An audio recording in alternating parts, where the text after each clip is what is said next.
뇌를 피로하게 만드는 생활 습관들. 사람에게 있어서 가장 중요한 부위는 어디일까요? 심장, 눈? 물론 우리 몸에 중요하지 않은 부위는 없을 텐데요. 과학적으로의 접근이든 철학적으로의 접근이든 우리를 인간으로서 있게 해주는 뇌가 정말 중요한 부위가 아닐까 싶습니다. 아직 현대과학도 인간의 뇌를 다 알지 못한다고 할 만큼 우리의 뇌는 복잡한 존재입니다. 따라서 우리는 뇌를 소중하게 다뤄줘야 하는데요. 하지만 바쁜 현대인들의 삶은 뇌를 피로하게 만들고 있습니다. 우리가 모르는 사이에 행하는 습관들이 뇌를 다치게 만드는 것이죠. 그렇다면 지금부터라도 나쁜 습관을 고치는 게 관건이겠죠? 따라서 오늘 영상에서 만나볼 것은 바로 뇌를 피로하게 만드는 생활 습관들입니다. 그럼 지금 바로 만나보시죠. 네, 첫 번째는 장시간 일하기입니다. 장시간 일하면 뇌졸중 발병 위험이 커진다는 연구 결과가 나왔습니다. 아무리 쉽고 간단한 일이라고 해도 오랜 시간 일하면 피로가 쌓이기 마련인데요. 에너지 소비가 많아지는 만큼 산소 요구량이 커지고 활성산소가 많아지기 때문입니다. 어쩔 수 없이 오랜 시간 일해야 하는 상황에서는 반드시 규칙적으로 휴식 시간을 가지거나 간단한 스트레칭이라도 해주는 것이 매우 중요합니다. 그리고 뇌가 지치기 전에 쉬어주는 것이 가장 효율적입니다. 네, 두 번째는 같은 일 반복하기입니다. 직장인들은 맡은 업무를 매일 반복적으로 하는 경우가 아주 많습니다. 종종 새로운 일이 들어올지라도 새로운 일이 없다면 똑같은 일을 계속해야 하죠. 그리고 이렇게 반복적으로 일을 하다 보면 같은 뇌 회로를 쓰기 때문에 정보 전달이 원활하게 이루어지지 않는 등 뇌 신경 기능이 저하될 수 있습니다. 그리고 이것이 바로 뇌 피로의 신호입니다. 이럴 때는 다른 일을 하는 게 좋습니다. 가령 학생의 경우에는 공부를 할 때도 수학 공부를 1시간 하다가 지루해지면 영어 공부를 하는 편이 훨씬 좋은 것이죠. 쓰는 뇌 회로가 달라지기 때문에 피로도 당연히 덜하고요. 세 번째는 같은 자세 오래 유지하기입니다. 같은 자세를 오래 유지하면 허리 통증이나 두통 혹은 위장장애 같은 증상을 겪을 수 있는데요. 뇌도 똑같습니다. 장시간 같은 자세를 유지할 수 있도록 뇌의 피로도 쉽게 쌓이는데요.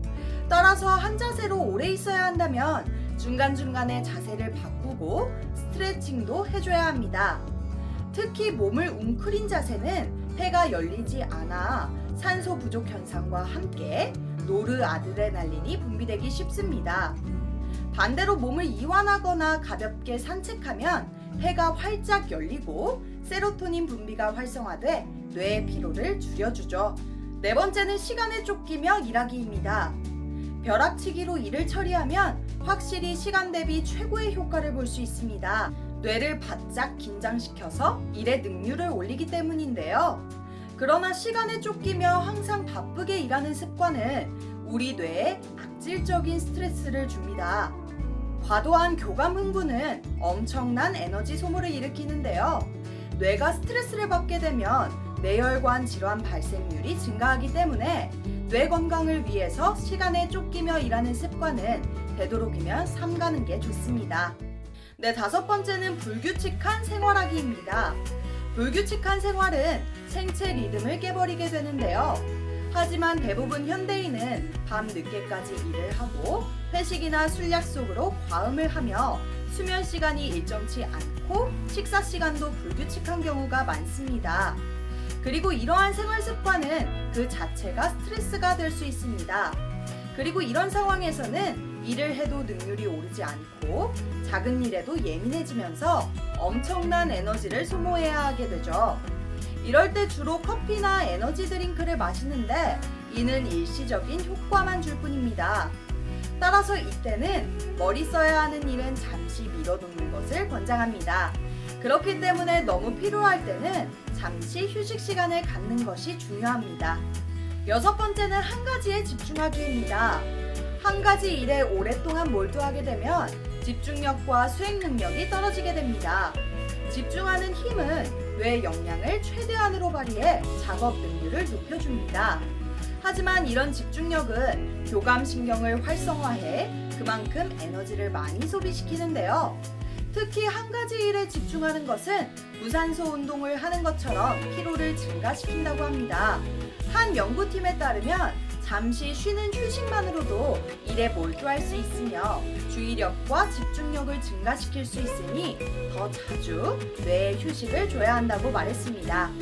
7번째는 싫은 일을 억지로 하기입니다. 일할 때는 교감신경이 우위가 되어 노르아드레날린이 분비됩니다. 그리고 싫은 일을 억지로 할 때 자율신경 균형이 무너지게 되고 노르아드레날린의 분비는 훨씬 심해지는데요. 뇌의 피로가 가중되는 것입니다. 하지만 우리는 아무리 싫어도 해야만 하는 때가 많습니다. 어차피 해야 하는 일이라면 억지로 한다고 생각하지 말고 생각의 전환을 해야 합니다. 내가 왜 이 일을 해야만 하는가 가치를 찾는 것이죠. 또한 이 일을 하고 나서 찾아오는 행복감과 성취감 등을 생각해야 뇌의 피로를 덜 수 있습니다. 네, 8번째는 늦은 밤까지 일하기입니다. 잦은 야근은 건강을 해치고 업무 리듬을 깨트립니다.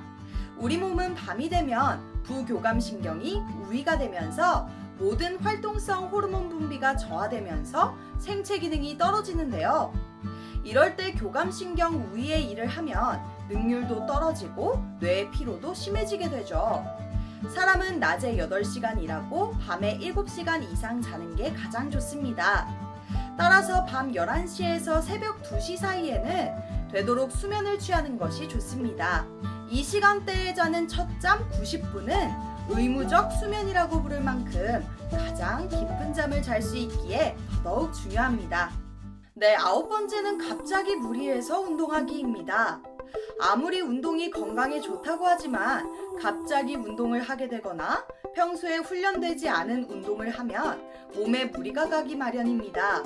또한 피로할 때 하는 운동은 오히려 독이 되는 경우가 많습니다. 이는 자율신경이 제대로 조율되지 않았기 때문인데요. 교감신경이 혹사당하면서 많은 에너지가 필요해지고 산소 소비량은 많아집니다. 결국 활성산소가 급격히 늘어나면서 세포의 산화가 심해지고 모세혈관에 손상을 주게 되죠. 따라서 그날의 피로 정도에 따라 운동 방법과 운동량을 조절하는 것이 중요합니다. 네, 10번째는 자외선에 그대로 노출되기입니다. 자외선은 얼만큼 노출되느냐에 따라 건강에 미치는 영향이 다른데요. 강한 자외선에 그대로 노출되면 각종 안과 질환이나 피부 질환을 일으킬 뿐만 아니라 활성산소가 많이 발생해 쉽게 피로해지거나 두통, 어지럼증을 느끼게 됩니다. 따라서 자외선에 많이 노출되는 날엔 자외선 차단제와 선글라스 등으로 자외선을 막아야 하죠. 허나 그렇다고 무조건 자외선을 두려워할 필요는 없는데요.